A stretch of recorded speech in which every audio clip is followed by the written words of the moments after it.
누가복음 18장 말씀은 제가 성경 표지에 항상 써놓고 내가 다시 올 때 세상에서 믿음을 보겠느냐 이걸 써놓고서 늘 묵상하는 그런 말씀인데 오늘 한번 생각하면서 은혜를 나누려고 합니다.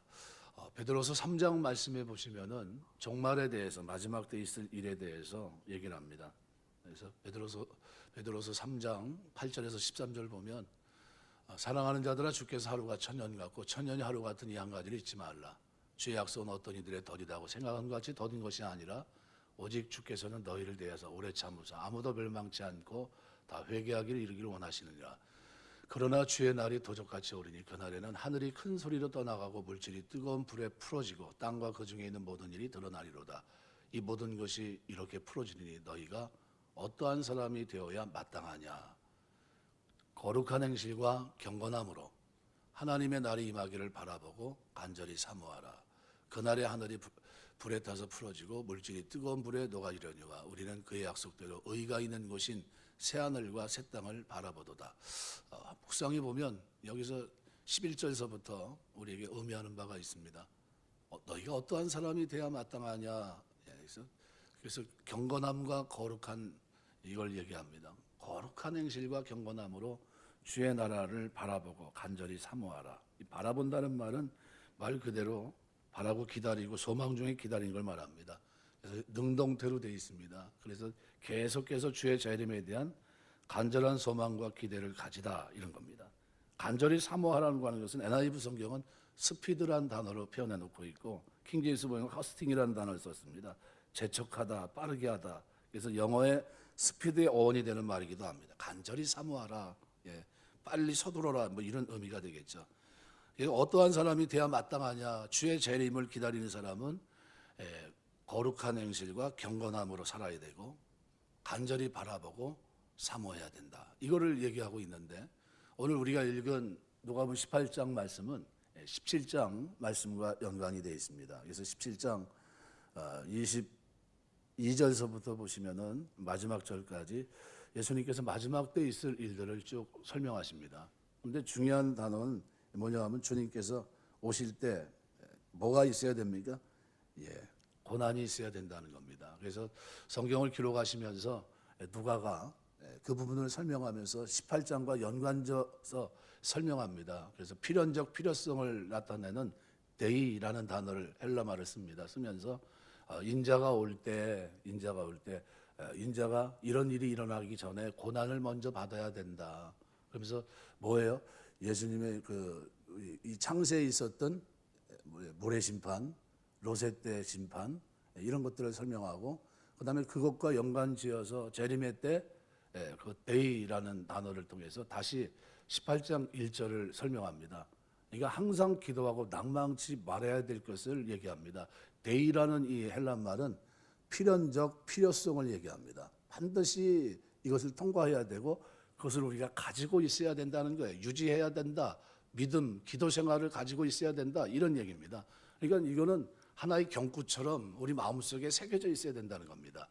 항상 기도하고 낭망치 말고 사시길 주의 이름으로 축원합니다. 이게 18장을 우리에게 전달하시면서 17장서부터 있었던 메시지를 설명하고 있는 겁니다. 그러면서 이거를 좀 더 관심 있게 좀 그냥 쉽게 지나칠 것 같으니까 6절 같은 데 보시면은 뭐라고 표현하고 있습니까? 6절에 예수님께서 그렇게 말씀하십니다. 주께서 또 이르시되 불의한 재판장이 말한 것을 들으라 이렇게 얘기합니다. 아쿠사테라는 단어인데 앞에 비유로 얘기한 거를 좀 깊이 묵상해 보라는 거예요. 그리고 앞으로 내가 할 얘기도 깊이 묵상하라 이런 뜻입니다. 그러니까 지금 18장에서 지금 불의한 재판관이 뭐라고 얘기했는지를 좀 생각해 보라는 거예요. 그게 굉장히 중요하다는 겁니다. 그리고 그 생각이 머무르고 다 끝났으면 내가 하는 말도 한번 들어보라는 거예요. 그러면서 이중문으로 얘기하면서 뭘 얘기합니까? 하물며 택한 백성들의 부르짖는 소리를 들어주겠느냐 안 들어주겠느냐? 마땅히 들어줍니다. 내가 속해 오겠느냐 안 오겠냐? 속해 올 거라는 겁니다. 그러면서 어떻게 해요? 그러나 인자가 올 때 세상에서 믿음을 보겠느냐 하시면서 어떻게 해요? 본인 하고 싶었던 얘기를 7절 8절을 통해 얘기합니다. 핵심은 어디가 있습니까? 7절 8절 1절에 있습니다. 그래서 우리가 이 본문의 말씀을 대하면서 우리가 이 마지막 종말론적인 이 마지막 때를 살면서 우리가 기도 생활을 어떻게 돼야 되는지 그걸 얘기합니다. 우리가 지지난주 계속 기도에 대해서 얘기했고, 지난주는 예배소서 말씀을 통해서 우리가 하나님의 은혜, 그죠? 엄청난 선택의 은혜, 그죠? 성부 하나님의 놀라운 말로 표현할 수 없는 자녀 삼아 주심, 그죠? 양자의 은혜가 우리에게 있고, 성자 그리스도께서 성량하신, 그죠? 완전한 죄사함의 은혜를 우리에게 주셨고, 그것도 감사한데 성령 하나님이 인치시고, 그죠? 보증하시는 은혜. 이걸 생각할 때 우리는 말할 수 없어요. 이게 엄청난 축복입니다. 그죠? 이미 이루어진 걸 얘기하고 있는 거예요. 그것이 우리에게 이루어졌기 때문에 우리는 어떻게 해요? 감옥에 있어도 찬송해야 되고, 환란이 있어도 찬송해야 되고, 내 삶의 큰 영역 속에서 영적인 이 축복을 받았기 때문에, 성령 안에서 성령과 교통하고 그분과 동행하면서 누리는 이 축복을 받았기 때문에 우리는 어떻게 해요? 찬송이 터져 나와야 돼요. 샘이요, 터지기까지가 힘들지 한번 터지면 계속 나옵니다. 여러분, 샘, 찬양의 샘이 말씀 안에서 터지시길 주의 이름으로 축원합니다. 한번 터지면 쏟아지는 거예요. 일평생 찬양하는 겁니다. 이게 했는데 그 다시 수그러들고 그러질 않아요. 일평생 사도 바울이 한번 찬양에 탁 터지고 나니까요, 감옥에 가서 매마저도 찬송하고 있고, 살아가는 내내 찬송합니다. 흔들림이 없어요. 변함없고. 예수 믿는 사람들은 찬송이 왜 왔다 갔다 할까요? 말씀을 믿지 못하니까 그러는 거예요. 믿으면 확신이 있고, 믿으면 어떻게 해요? 찬송이 터져나고. 샘이 한번 터지면 그거 막을 수 있습니까? 유전을 발견한 사람들이 유전을 발견해서 한번 탁 터져 나와요. 막을 수 있습니까? 못 막아요. 막아요. 다 빼낼 때까지 그냥 어떻게 해요?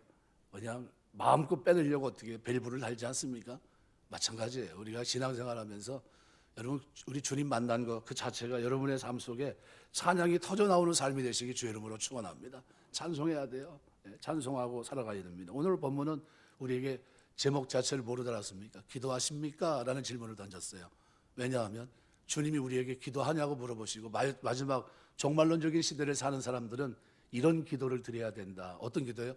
밤낮 부르짖는 기도를 드려야 되고, 기도의 내용이 중요한데 그 내용도 말씀하십니다. 그래서 오늘 우리가 이 본문을 쭉 묵상하면서 한번 본문이 말하고 있는 내용을, 의미를 되짚어보고 우리의 기도 생활을 돌아보는 그런 시간을 가지려고 합니다.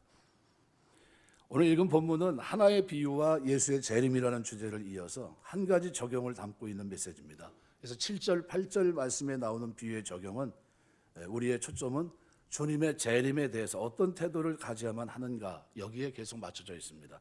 하나님께서 성도들 편에 서주기를 위해 기도하는 것이 얼마나 중요한 것인가를 묘사합니다. 만약 성도들이 이 땅에 살아가는 동안 그들을 수용해 주지 않는 세상 속에서 그리스도의 증인으로 살아갑니다. 사역을 합니다. 그런데 적대적인 감정과 박해와 고난, 환란이 있습니다. 아주 불공정한 대우를 받아요. 이때 어떻게 해야 되느냐는 거죠. 포기해야 되느냐? 아니라는 겁니다. 낙심하지 말고 계속해서 그 길을 걸어가야 된다고 말합니다. 기도하면서 그 길을 걸어가야 되고, 심판자 대주대 되신 주님 앞에 심판하실 그날까지 맡겨놓고 우리는 그 길을 걸어가야 된다는 겁니다. 누가복음 17장 25절 보면은, 그러나 그가 먼저 많은 고난을 받으며 이 세대에서 버림받아야 할지니라. 이때 할지니라 데이라는 단어, 이건 뭡니까? 필연적 필요성입니다. 반드시 예수님이 고난을 받아야 그 다음에 뭐예요? 영광이 있고 우리의 구원이 있고 심판으로부터 자유롭다는 겁니다. 누가복음 18장 1절에 보면 예수께서 그들에게 항상 기도하고 낙심하지 말아야 할 것을, 똑같이 대인입니다. 비유로 말씀하신 겁니다. 그러니까 인자가 나타나는 날, 그죠? 이 날이 오기 전에 고난이 있어야 되고, 노아의 때와 같이, 롯의 때와 같이 심판이 있을 것이다. 이 심판은 잔혹한 심판이 되겠죠. 고난이 예수의 영광 앞에 먼저 일어날 것이다. 적대와 박해가 영광스러운 통치가 이루기 전에 먼저 있어야 된다. 이 얘기를 하고 있는 겁니다. 그래서 누가는 헬라말 데이, 할진이라라는 이 단어를 통해서 요점을 필연적 필요성이라는 요점을 강조합니다. 당연히 뭐뭐할 필요가, 당연히 뭐뭐하다. 하나님의 뜻에 의해서 역사적인 행동의 불가피성을 얘기합니다. 주님이 재림하실 때 반드시 하나님 백성들은 항상 기도하고 낭망치 많은 삶을 필연적으로 가지고 있어야 된다, 이 얘기입니다. 여러분, 그러니까 우리 기도 생활이, 여러분이 뜨거운 기도 생활 되시길 주의 이름으로 축원합니다. 기도하셔야 돼요. 필연적 필요성입니다. 그래서 주의 재림을 인내로 기다린다는 측면에서 믿음을 지탱하고 유지하는 일은 대단히 중요한데, 믿음을 유지하는 그것을 뭐로 표현합니까? 항상 기도하고 낭망치 많은 것으로 표현하고 있는 겁니다. 인내하며. 오늘 본문에 등장한 재판장은 하나님을 두려워하지 않고 사람을 무시합니다. 그러면 이건 뭡니까? 뭐 말 그대로 오만한 사람이죠. 하나님의 모습과 정반대의 모습을 대표적으로 보여줍니다. 하나님은 자기 백성의 공의 그것을 부르짖을 때 응답하시고, 그 선하신 하나님은 그 백성들을 긍휼로 보호하시는데, 근데 이 사람은 어떤 사람입니까? 전혀 정반대 사람입니다. 이 공의가 그 사람에게 있을까요? 없겠죠. 하나님 없는데, 그죠? 무신론인데 못할 게 뭐 있습니까? 무신론이 공산주의 아닙니까? 못할 게 뭐가 있어요? 그냥 자기 하고 싶은 대로 하는 겁니다. 예수님의 주장은 만약 사람들을 무시하고 전혀 존중하지 않는 사람이, 그런 사람이 만일 과부의 부르짖은 원한 맺힌 문제를 들어준다면, 하물며 긍휼이 많으신 자기 백성을 위해 독생자까지 내어주신, 그리고 성령을 선물로 주신 그분이 그 부르짖음을 들어주지 않겠느냐? 이건 필연적으로 들어준다는 겁니다. 재판장은 과부의 끈질김에 지쳐버렸고 그래서 행동을 합니다. 그래서 여기 그 내용을 6절에서는 이렇게 표현합니다. 불의한 재판장이 말한 것을 들으라. 아쿠사테라는 말은 비유가 끝나는 구문에서 자주 쓰는 이 표현인데, 깊이 묵상하고 그 의미를 되새겨봐라. 그리고 동시에 앞으로 주어질 비유에 대한 해석에 관심을 좀 가져라, 이런 뜻입니다. 들으라라는 단어, 아쿠사테라는 헬라 말입니다. 그래서 예수님이 좀 잘 보라는 거예요. 지금 내가 하는 말을 잘 들어보라는 겁니다. 앞에 얘기에 지금 비유, 그리고 뒤에 내가 할 얘기를 관심 있게 조명해 보라는 겁니다. 과부의 끈질긴 간청에 대해서 그가 보인 반응을 묵상해 보라고 말씀합니다. 이 비유는 누굴 상징합니까? 예수님의 이 비유는 성도들의 기도를 상징합니다. 기도. 그러니까 여러분, 우리 기도를 어떻게 해야 돼요? 우리 하나님 앞에 나가서 기도할 때 어떻게 기도해야 합니까? 과부가 자기 원한 맺힌 문제를 가지고 번거롭게 하고 괴롭게 하는 기도를 하나님 앞에 드리라는 거예요. 택한 백성들이 어떻게 기도해야 됩니까? 하나님 앞에 그 문제가 뻔히 그런 줄 알면서도 어떻게 해요? 부르짖어야 되는데, 그래서 기도할 때 제일 중요한 게 뭡니까? 정당성이에요. 정당성. 이게 올바르면 포기하지 말아야 돼요. 무슨 얘기냐면, 야고보서에 보면 어떤 기도가 응답이 안 됩니까? 너희가 구하여도 얻지 못하면 정욕으로 쓰려고 잘못 구함이라, 이렇게 얘기합니다. 정욕으로 쓰려고 잘못 구한 거 외에는 하나님 앞에 정당한 기도는 들어줍니까? 안 들어줍니까? 하나님은 정당하게 기도하면 들어주시겠다는 거예요. 여러분, 우리 자녀들이 성장하는데 이 부모님들이 자녀들이 요구를 합니다. 들어보면 정당한지 안 한지 대번에 알아요. 필요한지 아닌지 대번에 압니다. 그래가지고 요구하면 뭐라고 얘기합니까? 그건 나중에 하자. 그건 내가 바로 줄게. 그거는 생각해보자. 이런 게 다 구분이 됩니다. 그죠? 왜? 부모와 자식 관계에서. 그럼 하나님은 어떻게 해요? 우리에게 필연적 필요성을 통해서 어떻게 해요? 종말론의 마지막 시대를 사는 사람들은 어떻게 해요? 하나님 앞에 그 문제를 가지고 정인의 삶을 살면서 억울함을 당해도 하나님 앞에 어떻게 해요? 부르짖고 계속해서 하나님 앞에 불의한 재판에 가서 번거롭게 하고 괴롭게 하는 그 기도가 있어야 된다는 거예요. 그거를 얘기하고 있는 겁니다. 그러니까 우리가 기도 생활이 이게 어정쩡하면 안 된다는 거예요. 이 과부의 끈질긴 간청에 대해서 보인 반응을 묵상해 보라는 겁니다. 하나님은 계속해서 간구하는 자기 백성을 어떻게 변호해 주실 겁니다. 그는 나를 위해서 일한 사람이고 그의 뭐예요? 그가 당한 이 땅에서의 고난은 내가 보증한다. 그거는 나를 위한 거였다. 이걸 어떻게 해요? 계속해서 하나님 앞에 기도하라는 거예요. 그러니까 이 강조적인 두 개의 헬라어 문장으로 우메라는 단어를 통해서 결코 아니하시겠느냐, 이중 부정어로 강한 긍정을 반어적으로 표현합니다. 그래서 하나님께서 밤낮 그에게 부르짖는 택하신 자들의 원한을 풀어주시겠느냐 이렇게 물었을 때 제자들의 답변은 뭡니까? 하나님은 원한을 풀어주시는 분입니다. 긍정의 답변이 나오는 거예요. 그 얘기를 하고 있는 겁니다. 저희에게 오래 참으시겠느냐? 그럼 뭐예요? 아니요, 속히 이루어주실 겁니다. 택하신 자들, 하나님께서 택한 자들의 신원에 대해서 오래 참지 않고 속히 들어주겠다, 그런 얘기를 하고 있는 겁니다. 재판장과 과부 이야기는 성경에서 누가복음에 나옵니다. 반드시 보호하고 돌봐야 될 세 종류의 성경이 말하는 사회적 약자가 있는데 나그네 고와 과부입니다. 그 당시에는 헤롯 성전이 지어지는 이런 이유로 정치적인 목적으로 지어지고 있었기 때문에 굉장한 어려움이 있었겠죠. 아마 이 어려움이 과부가 가지고 있었던 어려움이 아니겠느냐 이렇게 유추할 뿐입니다.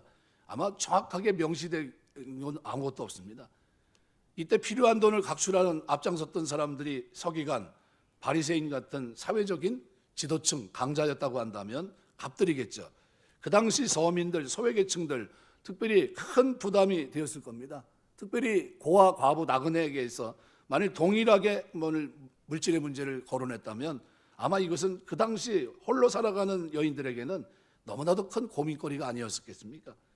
한 과부가 어떤 원한을 가지고 매일 재판장에 찾아가 문제를 해결해 달라고 합니다.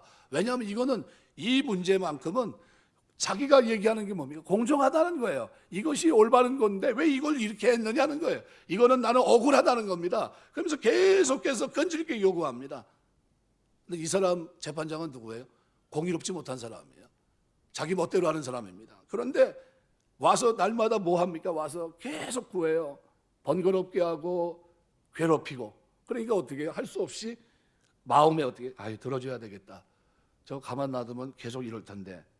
그래서 언뜻 보면 매달려 기도하면 하나님께서 그냥 그 정성 때문에 들어주시는 그런 뉘앙스를 풍기고 있는데 사실은 본문은 그거가 전혀 다릅니다. 왜냐하면 그냥 막 구하라 이런 얘기가 아닙니다. 정당성이 있는 기도를 가지고 구하는 걸 얘기합니다. 그러니까 이 과부도 자기의 억울함을 원한 맺힌 문제 자체가 뭡니까? 이게 지금 사회적으로 상식적으로 맞지 않는 일이 나에게 일어났습니다. 이거 억울합니다. 이거 풀어주십시오. 이게 얘기입니다. 그러니까 지금 모르는 게 아니에요. 그래서 오늘 기도의 내용을 보시면 원한이란 단어가 무려 4번이나 등장합니다. 3절, 5절, 7절, 8절. 이 원한을 풀어주시겠다는 게, 근데 이 원한을 풀어주지 않을 사람이 풀어주고 있습니다. 재판장이에요. 그 재판장은 원한을 풀어줄 사람이 아니에요. 하나님을, 그죠? 사람을 무시하고 하나님을 인정하지 않는 사람인데 공의가 있겠습니까? 없겠죠. 일반적으로 원한은 갑과 을로 얘기하면 을에게 생기는 경우가 대부분입니다. 공정하지 못하기 때문에 억울한 일이 생깁니다. 그런데 이 재판에 대해서 누가는 하나님도 두려워하지 않고 사람을 하찮게 여기는 재판장이라고 소개합니다. 그러면 그 닉네임이 보여주는 그대로 이 사람 어떤 사람입니까? 자기 멋대로 재판하는 사람이에요. 돈을 찔러주면 돈 때문에 하는 사람이고 얼굴이 보이면 얼굴 때문에 재판하는 사람입니다. 이런 사람이에요. 그런데 번거롭게 하고 귀찮게 하니까 어떻게 해요? 번거롭게 한다는 것은 성가시게 하고 고생하게 하고 근심하게 만든다는 거예요. 또 괴롭게 한다는 것은 때려 멍들게 한다, 난폭하게 한다. 가만 놔두면 안 되겠죠. 그래서 매일 과부가 가서 자기 문제를 풀어달라고 요구합니다. 그 내용이 뭐냐? 불의한 재판관이 들어줘야 되겠다 결심했다면 과부의 끈질김 그것도 있어야 되겠지만 근데 더 중요한 건 뭡니까? 내용이 정당했기 때문이에요. 저거 내용이 저 사람이 이렇게 와서 저건 안 들어주면 안 되겠다. 저 안 들어주면 어떻게 해요? 저 고집이 평생 갈 것 같다. 내가 재판관으로 있는 동안 아마 와서 매일 저럴 거다. 이 생각이 판단이 있으니까 어떻게 괴로운 거예요. 그게 마치 자기에게 큰 어려움이 되는 겁니다. 안 들어주면 매일 와서 번거롭게 되기 때문에 괴로워 들어줍니다. 과부의 요구하는 것이 정당했기 때문입니다. 안 들어주면 수치를 당할까 봐, 저 사람 때문에 내가 힘들어질까 봐, 내 일상이 날마다 어떻게 해요? 괴로움이니까. 끈질김보다도 정당성이 우선되는 가치예요. 그러나 이 두 가지가 다 그 속에 포함되어 있는 겁니다. 우리가 기도할 때 잊지 말아야 되는 것이 있어요. 하나님은 어떤 분이냐는 거죠. 인격과 사랑으로 우리를 만나기를 원하시는 분입니다. 하나님 우리를 만드시고 사랑하신 분이고 우리의 모든 것을 아십니다. 안고 일어섬, 모든 생각까지도 감찰하십니다. 우리를 인격과 인격으로 사랑과 사랑으로 우리를 대면하시는 분이에요. 내가 뭐 때문에 어려움을 당하고 있고 뭐 하고 있는지.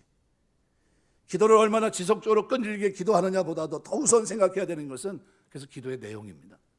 내가 드리는 기도의 내용이 정당한가? 정말 하나님의 뜻대로 기도하고 있는가? 하나님과의 관계 속에 일어난 일인가? 먼저 살펴봐야 됩니다. 그래서 불의한 재판장이 말한 것을 들으라. 이 얘기는 뭡니까? 악구 사태라는 단을 통해서 계속 그것을 강조합니다. 그러니까 예수님께서 그 비유를 가만히 들여다보라는 거예요. 왜 불의한 재판장이 과부의 그 원한 맺힌 문제를 심중에 내가 도와줘야 되겠다 이런 마음을 먹었을까요? 이유는 괴롭히니까 자꾸 번거롭게 하니까. 그러면 우리 기도를 어떤 생활이 돼야 된다는 거예요? 우리 기도 생활이 예수님께서 하물며 밤낮 부르짖는 택하신 자들의 원한 맺힌 문제를 풀어주지 않겠느냐. 그럼 어떻게 기도해야 됩니까? 하나님 앞에 자주 가서 번거롭게 하고 하나님 앞에 내용이 정당하다면 어떻게 해요? 괴롭혀야 된다는 거예요. 기도 생활이 그럼 어떻게 해야 됩니까? 주야로. 그것을 뭐로 표현합니까? 밤낮 부르짖는, 이걸로 표현하고 있어요. 여러분, 우리 신앙생활이 하나님 앞에 뭐 종말론적으로 기도해야 될 제목, 큰 타이틀을 하나님이 주신 겁니다. 주님 오실 그날 내 문제를 풀어주옵소서. 이 억울한 것을 풀어주옵소서. 그 문제는 어떻게 해요? 밤낮 기도할 제목이에요. 밤낮. 하나님 앞에 늘 기도해야 될 제목입니다. 여러분, 이 기도 제목이 여러분에게 있게 되시길 주의 이름으로 축원합니다. 이 오늘 본문에 기록되어 있는 누가가 바로 이 얘기를 하고 있는 겁니다. 그래서 여기 정말 하나님 뜻대로 기도하는가? 그래서 6절서부터 이 얘기를 합니다. 불의한 재판관의 이야기를 들어라. 그러면서 기도에 대해 중요한 것이 뭔지를 이제 예수님이 가르치세요. 그것이 7절입니다. 예수께서 처음부터 하고 싶었던 얘기를 비로소 끊습니다. 나는 누구냐는 거예요. 불의한 재판관이 아니라 나는 대주제라는 겁니다. 대주제. 그러니까 대주제가 뭡니까? 그 로마 시대 황제를 보통 그렇게 표현합니다. 대주제. 어디 앉습니까? 황제가 앉는 그 자리, 그 자리를 보통 그렇게 표현하는데, 근데 이제 예수님이 나중에 뭐예요? 대주제로 이 땅에 오십니다. 여기 7절로 넘어가면 불의한 재판관도 그 요구사항이 정당하다면 들어주는데 하물며 하나님일까 보냐. 그러니까 하나님은 들어주시는 것이 너무나도 당연하지 않느냐는 거예요. 필연적으로 당연하다는 겁니다. 그래서 밤낮 부르짖는 택하신 자들은 누굴 말합니까? 성도들. 특별히 어떻게 해요? 이 땅에서 정인으로 살다가 억울한 일을 당한, 순교도 당하고 매도 맞고 고난도 당하고 환난도 경험한 이걸 말합니다. 이거. 성도들의 원한을 풀어주지 않겠느냐? 우리에게 하나님 풀어줘야 될 원한이 있습니까? 신앙 안에서, 믿음 안에서 있다는 겁니다. 성도로서 살아가면서 쌓인 원한이 있습니까?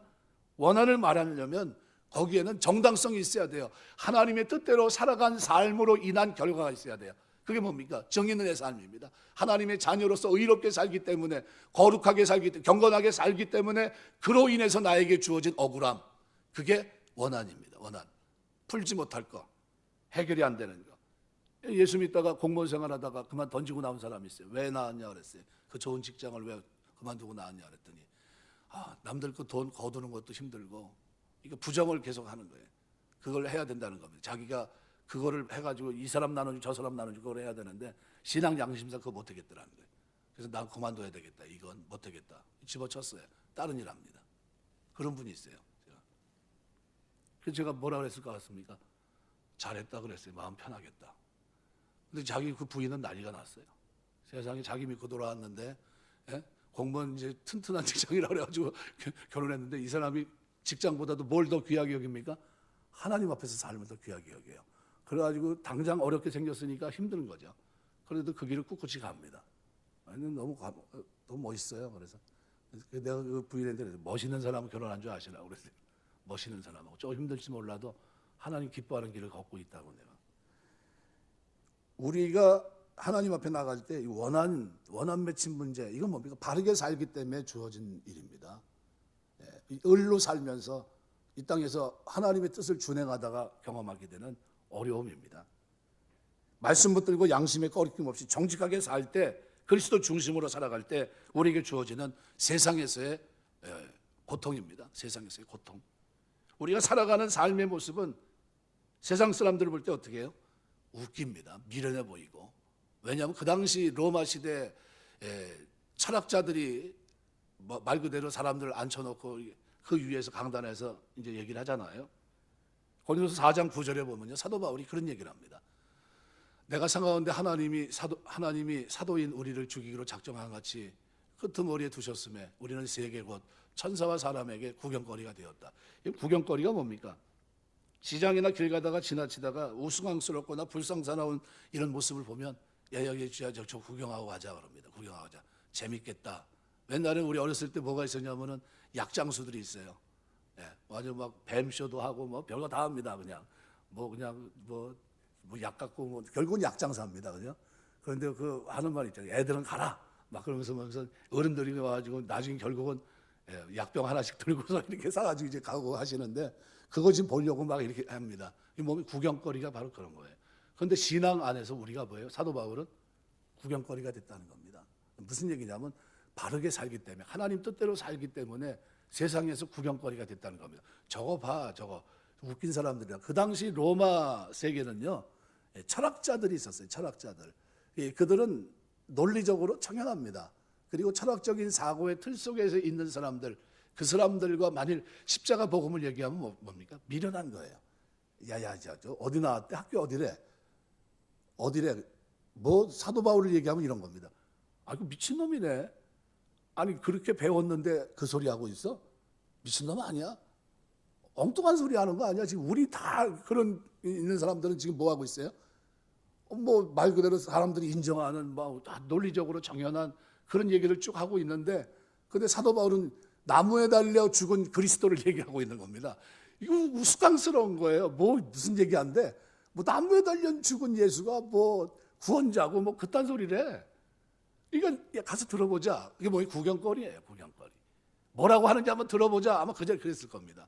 이 사도 바울이 자기의 사역에 자기가 어떻게 해요? 구경거리가 된 겁니다. 왜요? 그놈 그 미쳤구나 그거. 멀쩡한 놈이 어떻게 나중에 그렇게 됐대. 이렇게 된 겁니다. 그걸 알고 있는 유대인들은 뭐라고 해요? 그거 옛날에 십자가 저기 해가지고 예수 믿는 사람도 잡아 죽인다고 쫓아다니고 옷 지키던 놈 아니야?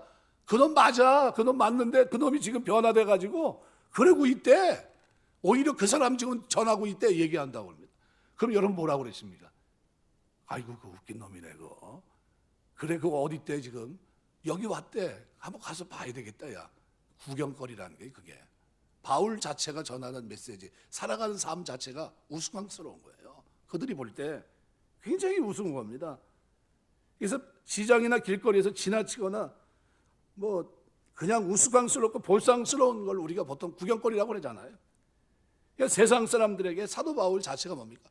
복음 안에서 정인으로 살아가는 것 자체가 구경거리고, 그로 인해서 환난도 있었고 그로 인해서 어떻게 죽음도 있었습니다. 로마 시대는 말씀 붙잡고 순종하고 원리대로 살아갑니다. 복음과 함께 고난, 영광 받기 전에 고난도 주님 받으셨기 때문에 그 고난을 마다하지 않습니다. 십자가를 지고 갈 십자가를 내가 지고 십자가 지고 갑니다. 그리고 다른 사람이 지고 갈 십자가도 함께 집니다. 이 길이 좁고 협착하여 찾는 이가 적어요. 왜요? 핍박도 있고 조롱도 있고 멸시도 당하면서 말씀대로 살고 거룩하게 살고 경건하게 살고. 옛날에 로마 시대는 주인들은 종들을 재산 목록에 하나이기 때문에 자기 멋대로 합니다. 죽여도 뭐라고 할 말이 없어요. 생사여통권을 갖고 있었고. 근데 이 사람이 변화되더니 와서 뭐라고 합니까? 그리스도의 종된 나 바울은 이렇게 얘기합니다. 종을 자랑해요. 이러면 그걸 이해가 됩니까? 그게 상상 초월이잖아요. 어떻게 저런 말을 하지? 저 사람은 어떻게 저렇게 살지? 이렇게 된 겁니다. 우스꽝스러운 겁니다, 볼 때. 그런데 오늘 본문에 7절, 8절에 보면 예수님께서는 그 얘기를 합니다. 하물며 하나님께서 그 밤낮 부르짖는 택한 자의 원한을 풀어주지 않겠느냐? 오래 참으시겠느냐? 내가 너에게 일어나 속히 원한을 풀어주시리라. 예수님께서 나중에 어떻게 해요? 이렇게 살아간 이 사람들에 대해서 책임지겠다는 겁니다. 그래서 이 인자가 올 때, 그래서 8절에 보면 그러나 인자가 올 때 세상에서 믿음을 보겠느냐? 뭐와 관계되어 있습니까? 17장에 인자의 때와 관계되어 있는 거예요. 17장과 18장은 같이 한 장으로 계속해서 하나의 메시지를 전달하고 있는 겁니다. 하나의 메시지. 주님 재림하실 때 인자의 때는 어떻게 살아야 되느냐, 그걸 어떻게 해요? 필연적 필요성을 통해서 얘기하고 있는 겁니다. 반드시 항상 기도하고 낭망치 말아야 되는 자세를 잃어버리면 안 된다. 그걸 얘기하고 있는 겁니다. 그러면서 말씀을 8절을 뒤집으면 인자가 재림하는 날에는 택한 자들의 원한이 풀어지지 않을 수도 있기 때문에 믿는 자를 찾는다는 겁니다. 그러니까 응답이 그때까지 지연될 수 있다는 겁니다. 기도하고 빨리빨리 응답하면 얼마나 좋아요.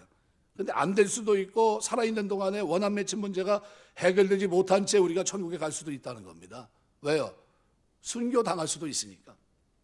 근데 예수님은 이 비유를 가르쳐주기 시작했는데 1절에 보면 기도하고 낙심하지 말라고 그랬어요. 낙심하지 말라. 이 낙심이라는 게 뭡니까? 엔카케오라는 말은 완전히 정신을 잃고 녹초가 되는 걸 말합니다. 녹초가 됐다. 기도하고 낙심하지 말아라. 그러니까 엘리야가 기도하고 어떻게 됩니까? 차라리 날 좀 850 거짓 선자가 싸우고 이기고 나갔는데 로뎀나무 그늘에서 어떻게 해요? 죽기를 구합니다. 그게 뭐예요? 녹초가 된 겁니다. 녹초가 된 거예요. 차라리 내 생명을 걷어가 달라고 기도하잖아요. 예. 이게 녹초가 된 정신을 그러지 말라는 거예요.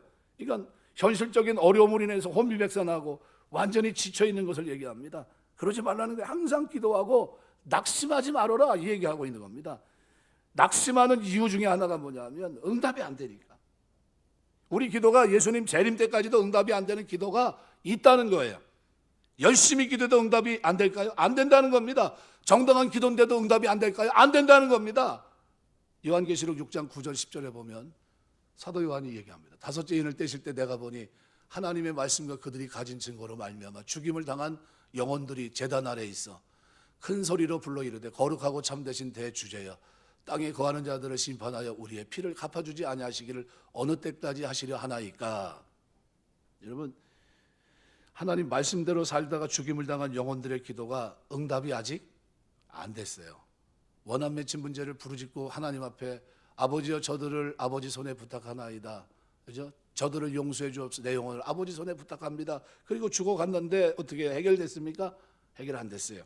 제단 안에서 말씀 붙잡고 그 증거대로 살다가 억울하게 죽임당한 택하신 자들의 원한이 아직도 있어요.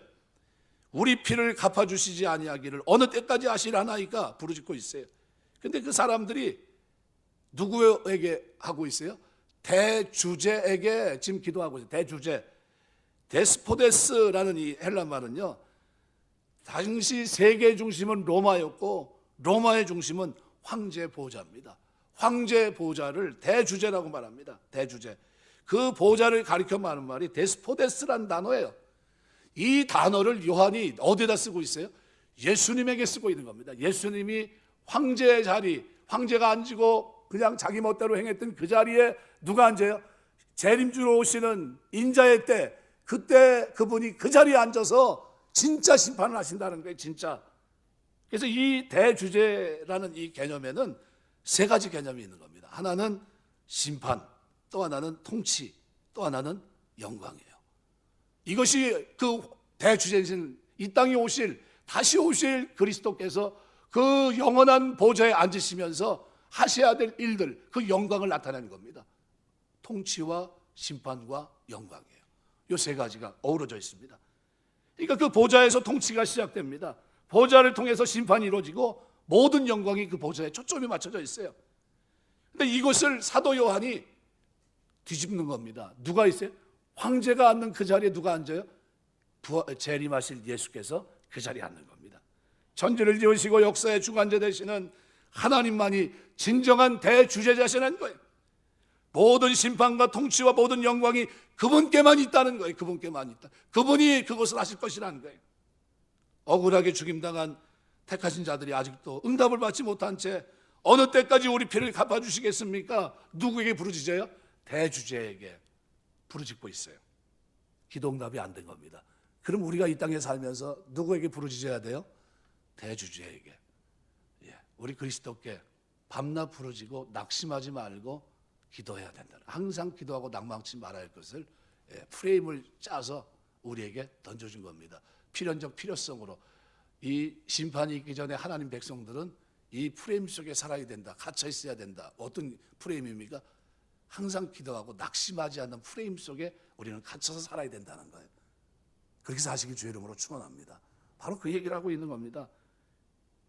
근데 이 억울하게 죽었는데 부르짖고 있습니다. 아직 응답이 안 됐어요. 근데 요한계시록 8장에 보니까 3절에서 5절 보니까 이렇게 말합니다. 또 다른 천사가 와서 제단 곁에 서서 금 향로를 가지고 많은 향을 받았으니 이는 모든 성도의 기도와 합하여 보좌 앞 금 제단에 드리고자 함이라.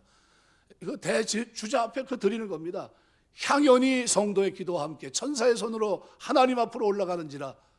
천사가 향로를 가지고 제단에 불을 담아다가 땅에 쏟음에 우레와 음성과 번개와 지진이 나더라. 이게 뭘까요?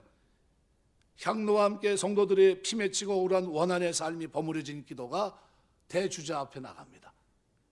심판자 앞에 나가요. 성도들의 기도와 함께 향연이 천사의 손에 의해서 하나님께 올라가요. 천사가 향유에 제단에 불을 담아 땅에 쏟습니다. 뭐가 시작되는 겁니까? 심판이 시작되는 거예요. 응답이 이루어지는 순간이에요. 바로 이 얘기를 요한계시록이 담고 있는 겁니다. 그러니까 지금 이 얘기, 누가복음 이 얘기는 18장에서부터 나온 요 얘기는 누가만 기록하고 있는 내용이에요. 예수님이 그 얘기를 종말론과 어떻게 연관지어서 데이라는 단어를 통해서 필연적 필요성을 통해서 얘기하고 있는 거예요. 인자가 올 때 고난이 반드시 나에게 있어야 되는 것과 똑같이 그리스도인들은 나이가 다시 올 때 반드시 항상 기도하고 낭망치 말아야 된다는 프레임 속에 살아야 된다는 것을 얘기하고 있는 겁니다.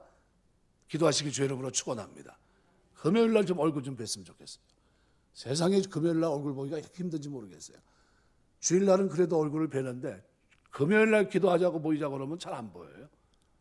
그냥 맨날 그분이고 그분 중에 어쩌다 한 분 더 늘어나고 어쩌다 또 이렇게 빠지고 이렇게 돼요. 금요일날 나오시길 주 이름으로 축원합니다. 아멘하는 사람은 나오시는 분이에요, 항상.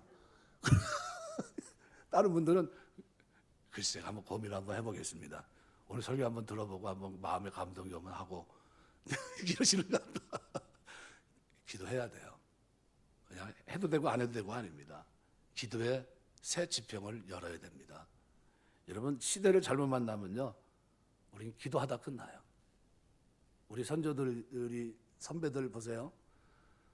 일제 겪었죠. 6.25 동란 겪었죠. 그런 분들 평생 기도하다가 이 나라 통일 놓고 기도하고 봤습니까? 못 봤습니까? 통일되는 거 봤어요? 보지도 못하고 돌아가신 분 많습니다. 기도만 하다가요. 기도만. 우리가 이 땅에 살면서 어떤 사람은 의의 길 정인의 삶을 살고 이 어떻게 해요? 풀지도 못하고 기도만 하다 가시는 거예요. 우리 선배들이 그렇게 살았어요. 그런데 우리가 그 기도가 어느 순간 끊어지네요.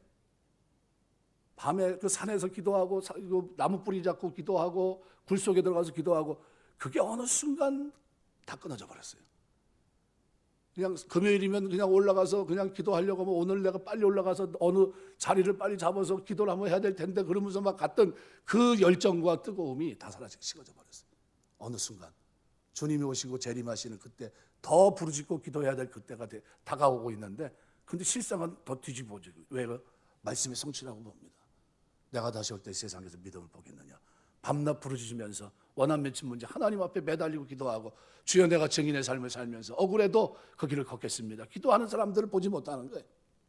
주님이 보고 싶었던 그 사람들을 볼 수가 없는 거예요. 그래서 인자의 때를 얘기합니다. 인자의 때 뭡니까? 그리스도 재림의 때입니다. 그때 세상에서 믿음을 보겠느냐. 아라 후레세이 이렇게 돼 있어요. 부정적인 대답이 기대되는 추론적 질문을 아라라고 합니다. 후레세이라는 말은 후리스코라는 말인데 만나다 마주치다 우연히 발견된다는 겁니다. 쉽게 말하면 세상에서 밤낮으로 부르짖는 믿음을 발견할 수 없다. 부정적인 의미가 그 속에 담겨 있는 겁니다. 인자가 다시 올 때 사람들의 마음은 완악해져서 하나님이 그의 택한 백성들의 기도를 들어주신다는 너무나도 분명한 사실을 분명히 알면서도 거부하고 있고 그들의 마음이 악이 가득 차서 간구조차 하지 않을 것이다. 이 얘기를 하고 있는 겁니다. 내가 다시 올 때 세상에서 믿음을 보겠느냐. 기도하지 않을 거란 게 낙심해 있을 거란 겁니다. 낭망하고 있을 거란 겁니다. 축 처져 있어 멘탈 붕괴가 돼 있다는 멘탈 붕괴. 하나님이 도대체 어디 있다는 거야 이러고 있을 거란 겁니다. 하나님은 대주제로서 심판하실 텐데 그런데 그거를 믿지 못한다는 거예요. 말씀 맺겠습니다. 택한 백성들은 노아의 때 노세 때와 같은 패역한 세대 가운데 산다 할지라도 그들의 기도에 응답하시는 하나님의 신실하심을 굳게 믿고 신뢰하면서 낙심하지 말고 항상 기도하고 인내로서 믿음을 지켜야 된다는 거예요. 오늘 누가복음 10장 22절 37절에 보면 인자의 날에 대해서 언급했습니다. 18장 8절은 인자가 올 때를 얘기하고 있어요. 뭡니까? 같은 프레임 속에서 지금 어떻게 하나의 주제를 설명하고 있는 겁니다. 기도하고 낙심하지 말라는 거예요. 소망을 들고 인내하면서 기도하고 낙심하지 말아라. 필연적 필요성이라는 이 대의를 통해서 계속해서 강조하고 있는 거예요. 베드로서 2장 5절에서 8절에 보면 여러분 우리가 지금 예수님이 17장에서 다룬 사람이 누굽니까? 다른 사건이 두 가지 사건이에요. 노아 홍수 사건과 로세 때입니다. 그때 베드로는 어떻게 표현하고 있냐면 이렇게 표현합니다. 옛 세상을 용서하지 아니하고 오직 의를 전파하는 노아와 7 식구를 보존하시고 경건치 아니한 자들의 세상에 홍수를 내리셨으며 노아는 어떻게 살았다고요? 의를 전파하고 이게 중요해요. 잘 보십시오. 의를 전파하고 그리스도의 정인으로 살았다. 하나님의 정인으로 살았다는 겁니다. 그리고 그 7 식구를 두고요. 그렇게 사는 그를 보존하셨다는 겁니다. 그리고 경건치 아니한 자들의 세상에 홍수를 내렸고 그다음에 소돔 고모라 성을 멸하기로 청하여 재가 되게 하사 후세에 경건치 아니한 자들의 본을 삼으셨으며 뭐가 문제입니까? 세상은 경건치 않다. 그다음에 7절 무업한 자들의 음란한 행실을 마지막 고통당하는 의로운 것을 그 경건치 않은 세상 속에서 어떻게 사는 사람이 있습니까? 의롭게 사는 사람이 있었던데 그 사람이 누구예요? 롯이라는 겁니다. 그가 어떻게 살았냐? 8절이 이렇게 말합니다. 이는 이 의인이 그들 중에 거하여 날마다 저 불법한 행실을 보고 들으면서 그 의로운 심령이 상함이라. 왜 하나님이 그를 구원했습니까? 의롭게 살았기 때문이에요. 의 가운데 살았기 때문에. 요즘을 말하면 뭡니까? 그리스도의 의를 전가받고 그리스도의 정인으로 살았기 때문에, 그렇기 때문에 하나님께서 어떻게 그를 살리셨다는 거예요. 그를 구원하셨다는 겁니다. 그럼 뭐가 전제됩니까? 구원받은 삶이 그 속에 녹아져 있어요. 조카 롯을 아브라함이 엎으시는 중에, 그죠? 소돔성을 엎으시는 중에 아브라함을 생각하사 조카 롯을 거기서 건지셨거든요. 왜 건지셨습니까? 베드로는 뭐라고 얘기합니까? 의로운 심령이 상하는 그 삶을 통해 그가 믿음 있는 것을 자기가 드러냈다는 거예요. 상주심을 바라보는 그 하나님 살아갔다는 겁니다. 결국 무슨 얘기를 하고 있는 겁니까? 우리의 기도의 모든 기도의 내용 속에서 누락되는 기도 제목이 우리에게 있다는 거예요. 그게 뭐냐 하면 하나님의 능력의 손길을 통해 의의 삶, 그리스도의 정인으로 사는 이 삶, 정인으로 살아가는 것을 위해서 종국적으로 죽을 수도 있고 어려움도 있지만, 그렇지만 그 길을 걸어가야 될 우리 삶이 있어야 된다는 거예요. 우리의 구원이 온전히 이루어지는 것을 위해 열정적으로 기도해야 된다는 거예요. 우리 동탄제일교회는 하나님이 우리를 옹호하시고 변호해 주시기를 부르짖는 그런 기도. 과부 앞에 나가서 뭘 기도했습니까? 번거롭게 하고 괴롭게 하는 그 기도. 밤낮 부르짖는 택한 자들의 원한 맺힌 소원을 들어주지 않겠느냐? 이 기도를 드려야 된다는 거예요. 우리 교회는 무슨 교회예요? 기도하는 교회가 돼야 돼요. 하나님 앞에 말씀, 이 프레임을 그 속에 갇혀서 하나님, 내가 이렇게 살게 하시니 감사합니다 하면서, 내가 이 세상에 경건치 않은 세상에서 의를 행하며 말씀대로 살게 하시니 감사합니다. 약속의 마지막 주님이 오시기 전에 이 프레임 속에 사는 것이 하나님의 축복이라는 것을 깨닫고 제가 이제 그렇게 살겠습니다 하면서 그 틀 속으로 기도의 자리로, 부르짖는 자리로, 밤낮 부르짖는 자리로 우리가 한 걸음 한 걸음 내딛어야 된다는 거예요. 이게 말세를 사는 성도들의 모습이에요. 구원받은 성도들, 주님이 구원하셔야 될 백성들의 모습, 그들의 원한 맺힌 문제를 풀어줘야 될 백성들의 모습이라는 겁니다. 사도행전 4장 23절 31절에 보면 교회 공동체가 맹렬한 박해에 직면합니다. 하나님이 교회를 향해 행하라고 명령하신 것을 감당할 수 있는 힘을 달라고 부르짖는 장면이 나와요. 오늘 본문도 기도에 대해 그런 식으로 부르짖으라는 명령입니다. 그러면서 그들은 하나님이 그들의 사역을 통해 권능 있는 모습으로 그분의 임재하심을 보여주시기를 간절히 소망했고, 그들은 그렇게 살아갑니다. 환난이 와도 매를 맞아도 그리스도의 정인의 삶을 살아갑니다. 바라보고 간절히 사모하고 마음으로만 고개 끄덕이고 있었던 것이 아닙니다. 부르짖고 밤낮 부르짖고 그런 모습으로 믿음을 유지해야 된다는 것을 주님이 말씀하셨던 겁니다. 우리가 이 땅에 사는 동안 여러분의 기도 생활이 저 뜨거워지시길 주의 이름으로 축원합니다. 아멘 소리가 작은 거 보니까 처음부터 다시 해야 될 것 같은데, 뜨거워지시길 주의 이름으로 축원합니다. 네, 뜨거워지셔야 돼요. 기도가 세월이 가면서 점점 식어지면 안 되는 겁니다. 네, 불이 붙어야 되는 겁니다. 한번 샘이 터지면 계속 터진 것처럼 우리의 기도 생활이 한번 뜨거워지면 내려놓지 말아야 돼요. 달궈진 채로 주님 앞에 가야 됩니다. 달궈진 채로 주님 앞에 서야 돼요. 이것이 주님이 우리에게 요구하는 삶입니다. 저와 여러분의 삶의 이 기도 생활이 여러분의 믿음 생활의 정점에 있게 되시길 주의 이름으로 축원합니다. 기도하겠습니다.